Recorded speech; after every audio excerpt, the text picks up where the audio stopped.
He was despised and rejected of men, man of sorrows, unacquainted with grief. He was oppressed and afflicted, yet he opened not his mouth.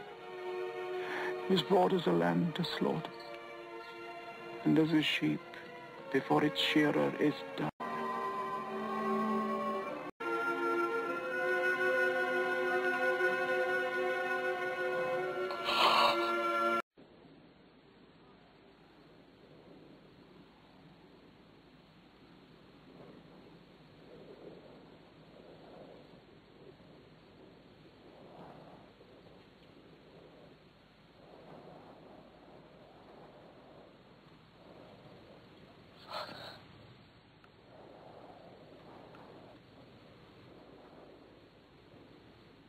Into thy hands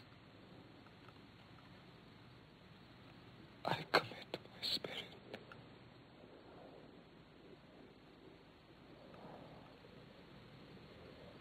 It